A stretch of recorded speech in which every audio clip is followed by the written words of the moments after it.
Hello everyone, welcome back to Juris Legal Chambers. I am Vansh Nagpal and in today's session we are going to discuss in detail kinds of punishment under Chapter 3 of Indian Penal Code. Section 53 के अंदर total 5 types की punishment दी गई है। Death penalty, life imprisonment, imprisonment rigorous and simple, forfeiture of property और fine. आज के इस session में हम इन पांचों पनिशमेंट्स को बहुत डिटेल में डिस्कस करने वाले हैं with the help of leading case laws. So let's begin the session. Starting from a first kind of punishment, death penalty. Death penalty को कैपिटल पनिशमेंट भी बोला जाता है।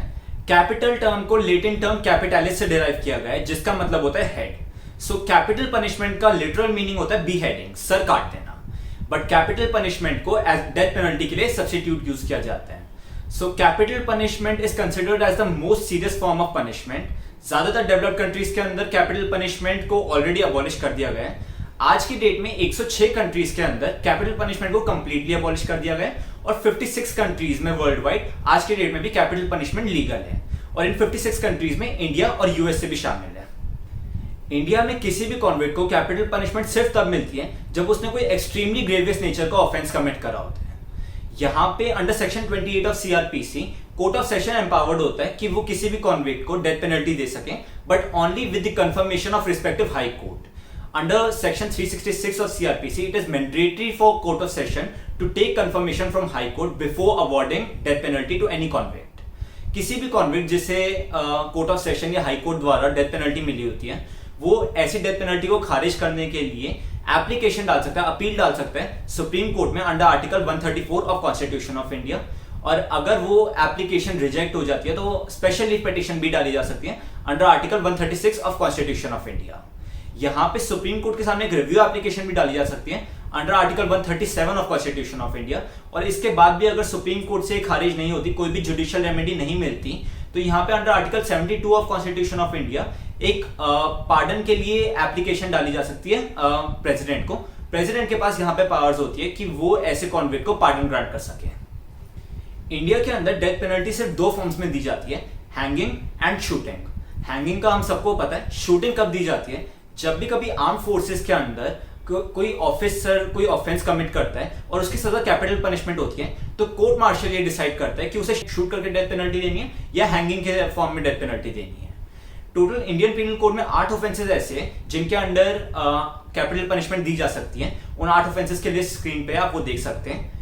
यहाँ पे सेक्शन 354 सबसेक्शन 5 ऑफ सीआरपीसी में ये मेंशन करा गया है कि कभी भी कोई भी कोर्ट अगर डेथ सेंटेंस को एग्जीक्यूट कर रहा होगा, डेथ सेंटेंस पास कर रहा होगा, तो ऐसे कोर्ट की ये जिम्मेदारी है कि वहां पे वो लिखे that such person is to be hanged by neck till he is dead. जब हम डेथ पेनल्टी की बात करते हैं तो 3 बहुत इंपॉर्टेंट केसेस हमारे सामने आते हैं। First one is Jagmohan Singh versus state of UP 1972। इस केस के अंदर ये क्वेश्चन आया था कि डेथ पेनल्टी वैलिड है, कॉन्स्टिट्यूशनली वैलिड है या नहीं है। तो यहाँ पे सुप्रीम कोर्ट ने ये बोला था that death penalty is constitutionally valid. Here the deprivation of life is constitutional if it is done in accordance with the procedure established by law. दूसरा केस जो आता है वो Bachchan Singh versus state of Punjab 1980 का केस है। ये बहुत ही इंपॉर्टेंट केस है क्योंकि इस केस के अंदर रेयरेस्ट ऑफ रेयर केस की डॉक्ट्रिन इंट्रोड्यूस हुई थी। यहाँ पे सुप्रीम कोर्ट ने ये बोला था कि डेथ पेनल्टी सिर्फ रेयरेस्ट ऑफ रेयर केस के अंदर दी जाएगी, अदरवाइज वहां पे जो अल्टरनेटिव पनिशमेंट है विच इज लाइफ इंप्रिजनमेंट, सिर्फ वही दी जाएगी। थर्ड इंपॉर्टेंट केस है Mithu Singh versus state of Punjab 1983। इस केस के अंदर doctrine of rarest of rare case को दोबारा बोला गया था, यहीं पे रीट्रेट किया गया था। साथ में कुछ गाइडलाइंस दी गई थी कि डेथ पेनल्टी कैसे देनी है कोर्ट्स को। यहाँ पे साथ में ये भी बोला गया था कि आईपीसी का सेक्शन 303 जो है वो अनकॉन्स्टिट्यूशनल है, उसे स्ट्रक डाउन कर दिया गया था ये कह के कि वहां पे मैंडेटरी डेथ पनिशमेंट दी गई है, तो इसलिए वो अनकॉन्स्टिट्यूशनल है। Second form of punishment is life imprisonment. Life imprisonment is the second most serious form of punishment under Indian penal code. Life imprisonment का मतलब होता है कि कॉन्विक्ट को तब तक इंप्रिजन में रखा जाता है जब तक उसकी नेचुरल लाइफ है, जब तक वो मर नहीं जाता तब तक ऐसे कॉन्विक्ट को इंप्रिजनमेंट दी जाती है। यहाँ पे काफी लोग कंफ्यूज होते हैं, लाइफ इंप्रिजनमेंट की टर्म वो 14 साल या 20 साल समझते हैं, बट ऐसा नहीं होता। Life imprisonment means till the death of that convict. अब ऐसा आइए समझते हैं ऐसा क्यों होता है, लोग कंफ्यूज क्यों होते हैं। Section 55 of Indian penal code states that the appropriate government has the power to commute the sentence of life imprisonment to an imprisonment of a term not exceeding 14 years. यहाँ पे अप्रोप्रिएट गवर्नमेंट वो government होती है जिसके खिलाफ offence commit होता है। अगर स्टेट के खिलाफ ऑफेंस कमिट हुआ तो स्टेट गवर्नमेंट अप्रोप्रिएट गवर्नमेंट है, और अगर सेंटर के खिलाफ ऑफेंस कमिट हुआ तो सेंट्रल गवर्नमेंट अप्रोप्रिएट गवर्नमेंट है। अप्रोप्रिएट गवर्नमेंट के पास ये पावर है यहाँ पे कि वो सेंटेंस को कम्यूट कर दे। कम्यूट क्या होता है? कम्यूटेशन एक प्रोसेस होता है जिससे ज्यादा की जगह कम पनिशमेंट दी जाती है। Commutation can be understood as substitution of a lesser punishment for a greater one. यहाँ पे जब बड़ी पनिशमेंट की जगह कोई छोटी पनिशमेंट दी जा रही होती है तो उस प्रोसेस को कम्यूटेशन कहते हैं। यहाँ पे अप्रोप्रिएट गवर्नमेंट के पास ये पावर्स होती है कि वो कभी भी कॉन्विक्ट की लाइफ इंप्रिजनमेंट की सजा को कम करके 14 साल तक की सजा कर सकते हैं। 14 साल से ज्यादा नहीं कर सकते, पर 14 साल से कम कर सकते हैं। जनरली 14 साल तक की सजा पे ही कम्यूट किया जाता है। Duryodhan Raut versus state of Odisha 2014 के केस के अंदर सुप्रीम कोर्ट ने ये बोला था, सेक्शन 55 ऑफ आईपीसी और सेक्शन 433 और 433A ऑफ सीआरपीसी के अंदर ये नहीं बोला गया कि लाइफ इंप्रिजनमेंट का मतलब 14 साल की पनिशमेंट होता है। Here the life imprisonment is not confined to 14 years of imprisonment. Rather, the appropriate government has the power to commute life imprisonment to the imprisonment of a term not exceeding 14 years. यहाँ पे appropriate government के पास सिर्फ ये power है कि वो life imprisonment की सजा को कम्यूट करके कम करके 14 साल तक की इंप्रिजनमेंट तक का कर सकती है। आईपीसी सेक्शन 57 में ये बोला गया है, while calculating the fractions of term of punishment, life imprisonment shall be reckoned as equivalent to the term of 20 years of imprisonment. यहाँ पे अगर कभी भी कोई ऐसा ऑफेंस है जिसके अंदर fractions of term of punishment देखी जा रही है, for example section 116, 119, 120 and section 511 of Indian penal code, इन 4 सेक्शंस में ये बोला जाता है कि आप जितनी भी मैक्सिमम पनिशमेंट है उसकी आधी सजा या 1/4 सजा या 1/8 सजा दी जा रही है। तो यहाँ पे लाइफ इंप्रिजनमेंट की आधी सजा या 1/4 सजा हम कैसे कैलकुलेट करेंगे? तो सेक्शन 511 को हम एग्जांपल के तौर पे समझते हैं। जैसे section 511 attempt to commit an offence है। यहाँ पे अगर कोई भी ऑफेंस कमिट करने की कोशिश करी जाएगी तो उस ऑफेंस की जो मैक्सिमम सजा है उसकी आधी सजा यहाँ पे पनिशमेंट दी जाएगी। तो अब लाइफ इंप्रिजनमेंट अगर उस ऑफेंस की मैक्सिमम सजा है तो लाइफ इंप्रिजनमेंट का हाफ कैसे कैलकुलेट करें हम? इस पर्पस के लिए सेक्शन 57 में ये बोला गया है कि लाइफ इंप्रिजनमेंट को 20 इयर्स तक की इंप्रिजनमेंट समझो।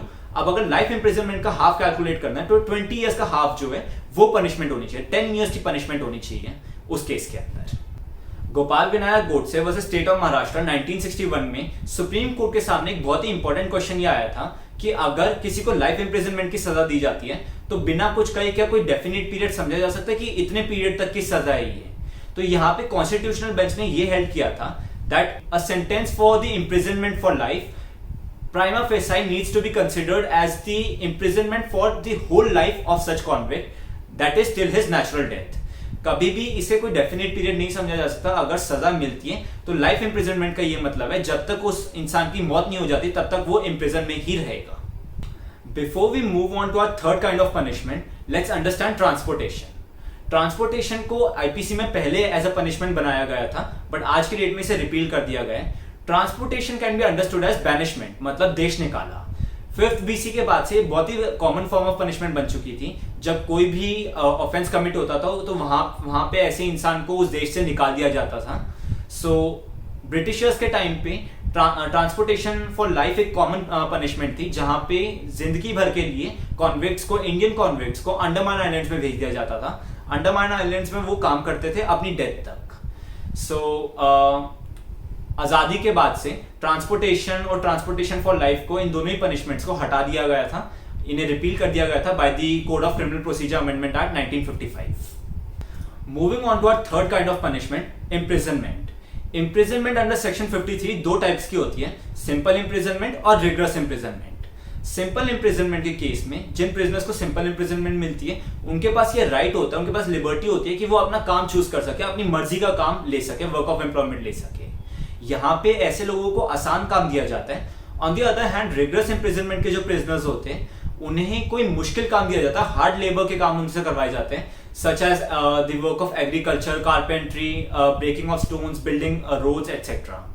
तो यहाँ पे under section 60 of Indian penal code ये ऑप्शन है कि पनिशमेंट होली रिग्रेस भी हो सकती है, होली सिंपल भी हो सकती है, और पार्टली रिग्रेस हो पार्टली सिंपल हो, ऐसा भी पॉसिबल है।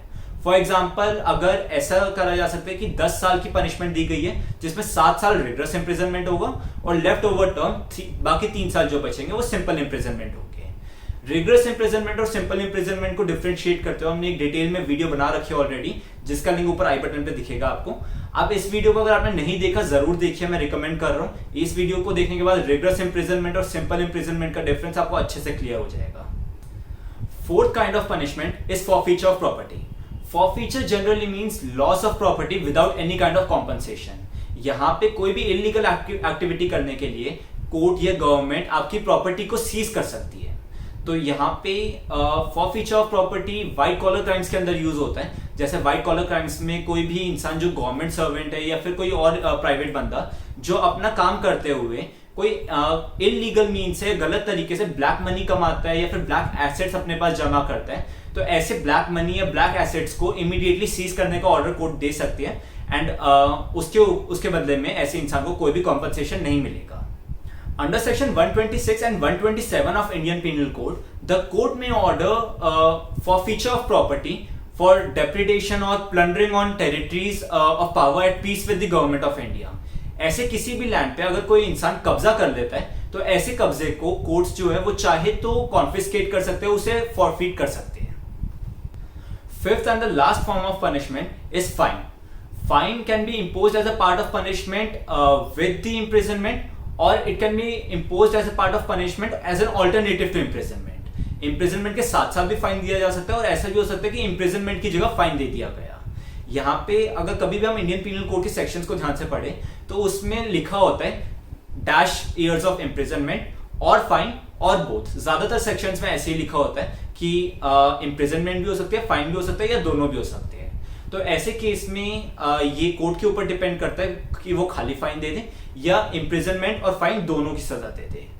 तो यहाँ पे सेक्शन 63 के अंदर ये बोला गया है कि अगर कभी भी फाइन का अमाउंट स्पेसिफाई नहीं करा गया तो एक कोर्ट के पास पावर्स होती है कि वो कितना भी amount of fine as a penalty impose कर सकते हैं कॉन्विक्ट के ऊपर। However this amount shall not be excessive. ये एक्सेसिव अमाउंट नहीं होना चाहिए, ये एक रीजनेबल अमाउंट होना चाहिए जो कॉन्विक्ट को देने को बोला जा रहा है।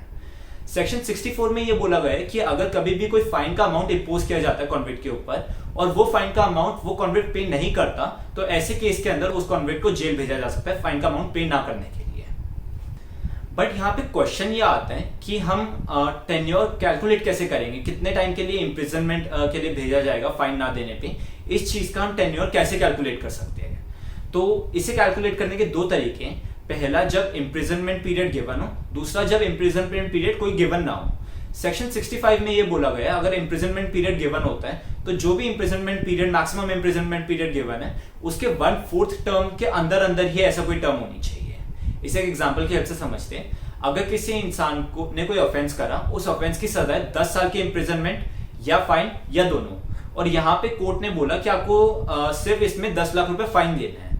अब इस इंसान ने 10 लाख रुपए फाइन नहीं दिया तो इसे जो मैक्सिमम पीरियड ऑफ पनिशमेंट जो है इम्प्रिजनमेंट का जो टेन्योर गिवन है जो 10 साल है, उस 10 साल का 1/4 पीरियड 2.5 साल तक के अंदर अंदर के कोई इम्प्रिजनमेंट सुनाई जा सकती है, उससे ज्यादा इम्प्रिजनमेंट इसे नहीं दी जा सकती।